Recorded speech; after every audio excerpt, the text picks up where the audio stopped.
What up, YouTube? I'm back here with another video, and if you did check out my long list of Blu-rays, you did notice like 60 to 65% of those are horror. So I'm gonna do a top 15 horror list.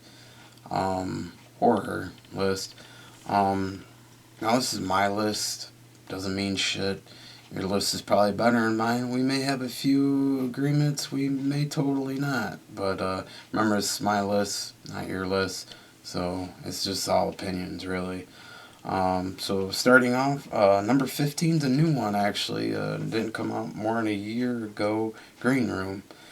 I remember driving an hour away just to go see it because I really liked the trailer and I liked Anton Yelchin and a lot of things he did. You know, rest in peace for him, for sure. But that movie is just really, really kind of disturbing, really great, um, really awesome. It was really great idea and put a lot of new things in it. What I've taken from some old things too, but I can't think of the director's name, but he did a really good job, and I'm looking forward to his next movie for sure. Really good movie. You should check it out. Green Room. Number 14, Phantasm. That's just a classic. You know, the tall man, boy. You know, just really, really a classic movie. That even came out in the late 70s. It's really awesome movie with the tall man, the silver ball, his minions, and just the way it was shot. And it was really not of a high budget of a movie, but really good cast. You know, it was successful. They did many of the sequels, although some of the sequels get really lame. I would say 4 and 5 are really bad, in my opinion, but 1 through 3 are okay. They probably should have stopped there. But, yeah. Phantasm, number 14. 13, Child's Play. Directed by Tom Holland. Yeah, Chris Sarandon's in it. And, really good movie, you know, about a killer little doll taken over from a serial killer named Charles Lee Ray. Brad Dourif does the voice of Chuck. He does an excellent job. They've done many sequels, some good, some not so good. Yeah, Child's Play. I remember watching that quite a bit when I was younger, so that's probably why it's made it on the list for sure. Watched that movie many a times. Probably at a very young age too, which I probably shouldn't have, but you know, I got an interest in horror at a very young age, and Child's Play was definitely right up there with it. Came out in '88. Very good movie for sure. I'd check it out. It's kind of, that little killer doll thing is very creepy, especially once there's a serial killer in it, and they're the way they introduce voodooism in it and stuff, and possession and souls and stuff. It was very interesting idea and very good concept, and it's a very enjoyable movie. Deserves to be on my list anyway. Number 12, The Exorcist. You know, what more can you say about that movie? I'm pretty sure it would be on everybody's list, probably even a lot higher than mine, and at number 12. Me reason probably like I didn't probably see it till later age.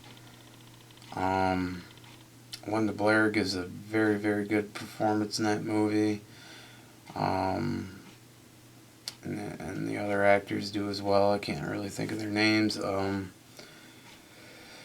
But yeah, that's a very good movie. Hell, people were passing out in theaters and getting exorcisms at churches and everything. Big hoopla and this and that. And of course, tons and tons of money. They made sequels.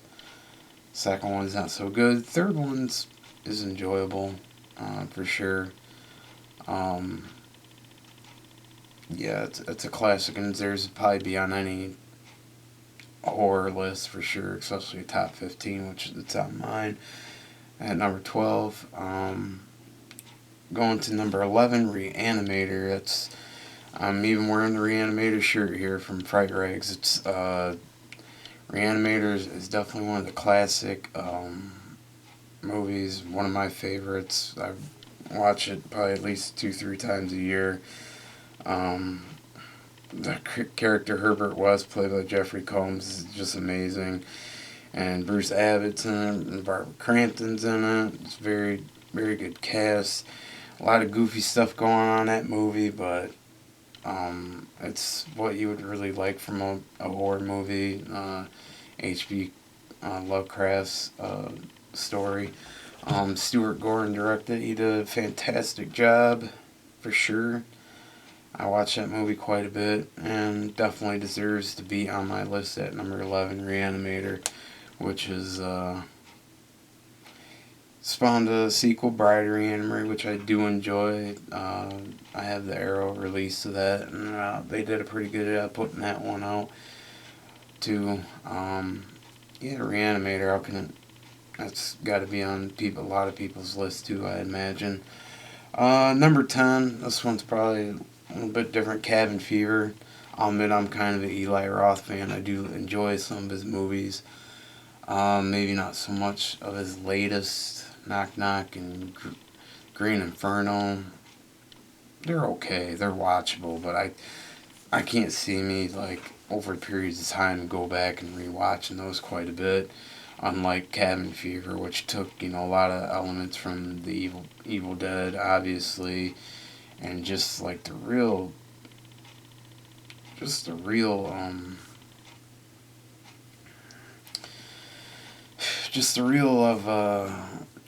realism of that movie. Just who do you trust? Who's got the disease? Who's got this? Starts out really friendly, goes very dark. The movie gets darker as it kind of goes in. You can kind of tell he's using a little bit different techniques. Just a lot of fun stuff in that movie. A lot of just stuff that makes me even cringe sometimes. The bathtub scene. If most of you probably seen that movie, you know what I'm talking about. It's very tough, but very good movie. I enjoy the Hostel movies that he's did as well. So, that was number 10, Cabin Fever. Number 9, Scream. Wes Craven kind of being rejuvenated at that point in the mid-90s there, thanks to Kevin Williamson's really, really good script of that movie, and kind of poking fun at the 80s genre, and like we're all fans, and we're all just kind of like oh, we know what's going on, so we all know all the rules and this and that, and it was nice, kind of poke fun at all the slashers and everything else, and that the kids and himself are now involved in a slasher movie. So it's really great cast. Drew Barrymore, Skeet Ulrich, Neve Campbell, Jamie Kennedy, all those, Matthew Lillard. You can go on with that cast. Courtney Cox, David Arquette. Huge, great cast. They've all gone to do, most of them have gone on to do great movies and many other things. Just a great put together movie. I'm sure some of that was brutal at the end of the endings. Night there of that movie, for sure. That's Scream at number 9 is a movie I definitely recommend to 80 slashers fans, for sure. Probably deserves to be on the top 15, I imagine, as some people, or at least an honorable mention if it doesn't really make a list. Number 8, John Carpenter's Halloween. Probably a little lower than that, you might expect, but it's a great movie. I loved it. It's well shot. The Steadicam, using the Steadicam, an opening shot of that movie, all the way to the, and it's really great. It creates so much suspense with no gore, and just the stalking of it and leading up, and the tension, and it's really really great movie. Starting the kind of the holiday genre slashers movies, Halloween. They go and do billions and billions of other movies for sure. I'm sure this would be on anybody's top 10 of the horror genre. It should be. It pretty much started the slasher genre, even though it's not. If you kind of include other movies for sure. I can think of a couple. One's even on my list here. As I move along here, but back to Halloween for a minute. That movie is just so great. It gets played all the time, and it should get played every Halloween, and everyone probably should make it a Halloween tradition because it's just so great how it created suspense. And think, almost 40 years later now, that movie still should get played and is very well acted and well done by Jamie Lee Curtis in the movie, and Nancy Loomis, and some of the other cast. Of course, Donald Pleasance as Dr. Loomis is just an amazing performance. You can't see anybody playing that role, although as I'm talking right now, there is speculation that Robert Englund might get to play the role in a new remake, which would seem fitting, as he kind of did that in a movie called Behind the Mask. So it would seem fitting that they would get Robert Englund. That'd be a very smart move from them, and I think he'd be good in that. So yeah, number 8, Halloween, should be in anybody's top 10 for sure. Number 7, Psycho. Pretty much what started the slasher genre, I'm sure. Alfred Hitchcock's amazing classic Psycho. Even though it's in black and white, it's still really great. Going from Jamie Lee Curtis to her mom, Janet Leigh. Really, really high built tension from her stealing money to get in the hotel, and then what happens to her, and Anthony Perkins is as Norman Bates is just spot on and really great, and for Alfred Hitchcock to do that kind of movie in a very low budget, and created all suspense. If you see some of these trailers and TV spots, you would see these people all lined up for this movie, and just knew how to market a movie. If anyone knew how to market a movie back in those days, that was Alfred Hitchcock. And he just knew how to market the shit out of his movies. He's like, no one will be allowed, if you come late and this and that. So he made sure you were going to be there. Even the President of the United States himself wasn't allowed, or the Queen of England. She wouldn't be allowed in the movie late. I mean, that's just so brilliant. That would only come from someone like Alfred Hitchcock, and he made so many other great movies for sure. But this one, as being probably his only real total horror movie, deserves to be on my list. It should be in many people's top 15, I imagine. Now going here to number 6. This one is definitely probably not going to really be on anybody's list, but it's on my list because it was a favorite, and I enjoy the shit out of it so much. And it's Friday the 13th, Part 7, The New Blood. The first time Kane Hodder gets in the Jason role, and they just did an amazing job. The makeup, if you really look at that makeup at the end and in the beginning, you could see his ribs, you can see all this, and this is what you would perfectly want from a Friday the 13th movie. They're at a camp, it's a birthday, and he's slashing up, he's going after all the teenagers. I mean, and not only that, after all that, you get to see all him go through all these teenagers. He gets a worthy adversary in Tina, and Kane Hodder gets to do all this amazing stunt work. I'm gonna spoil the shit out of this movie.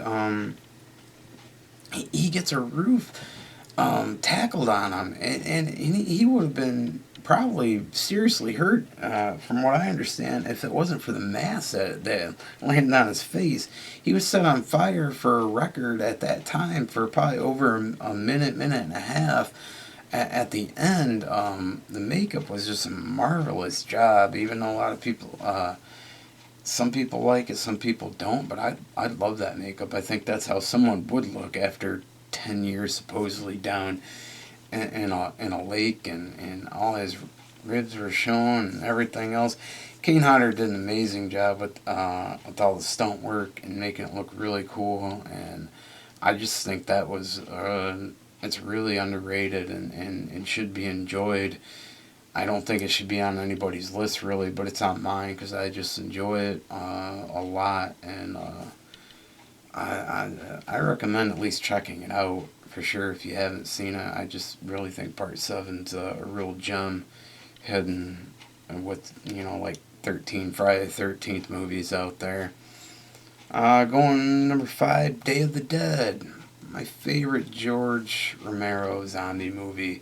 It's so dark, and it. I guess I really like dark movies, and you can't be trusted kind of movies. You don't know who's after who. You don't know what really is going on, and it's so creepy, and the tension. You cut it with a knife in there. They're at each other's throats.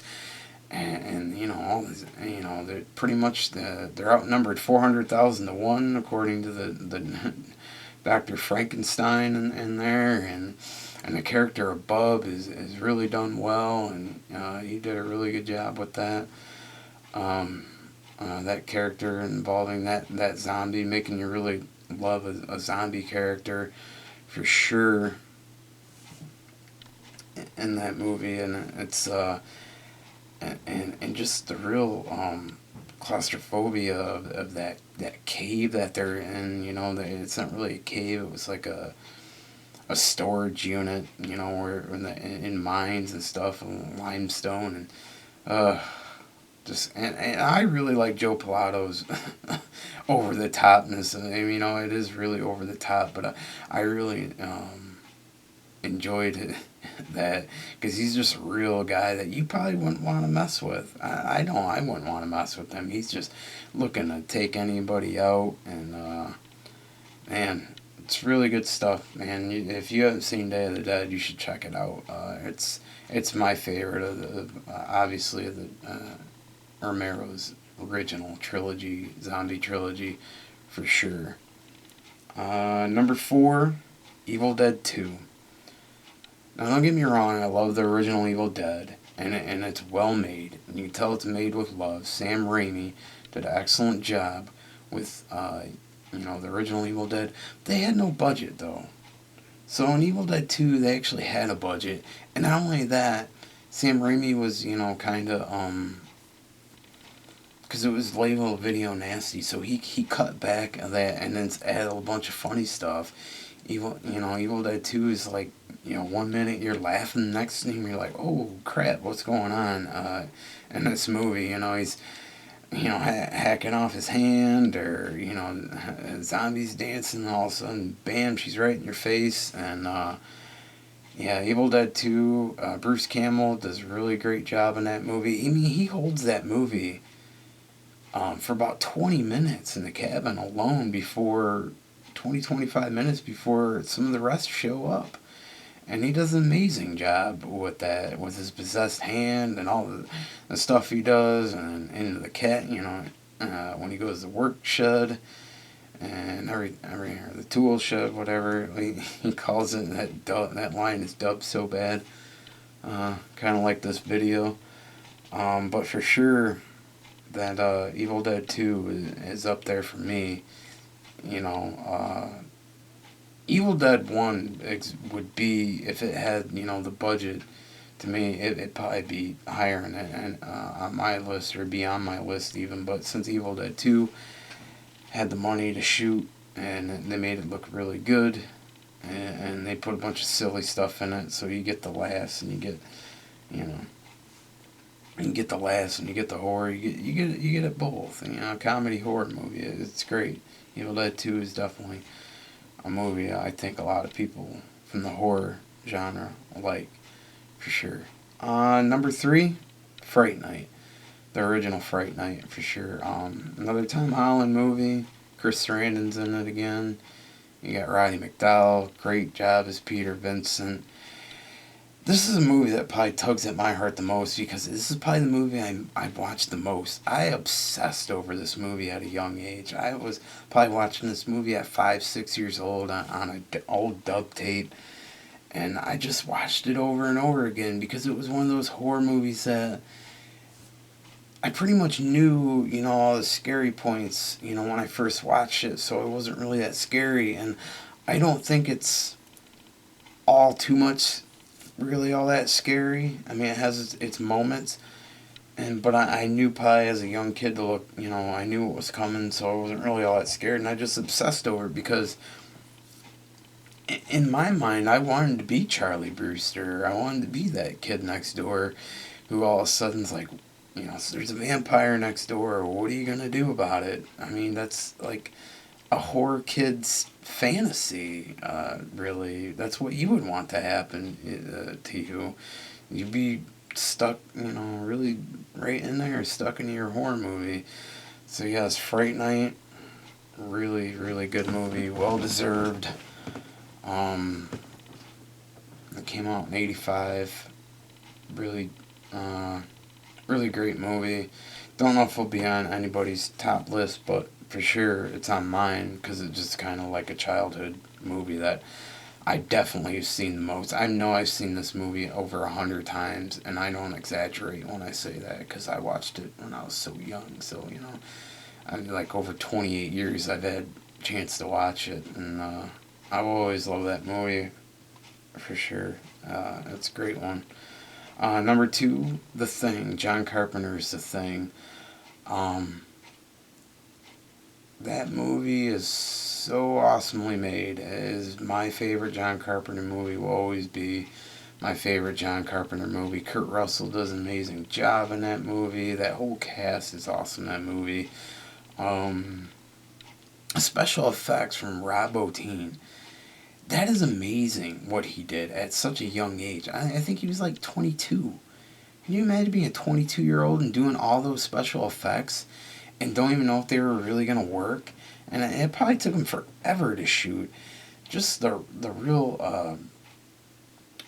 the way that movie shot and in the snow, and it's just like you're trapped in a place where you can't go anywhere, and this thing is after you, and no one trusts each other. It's just really, really dark, and is a really great movie.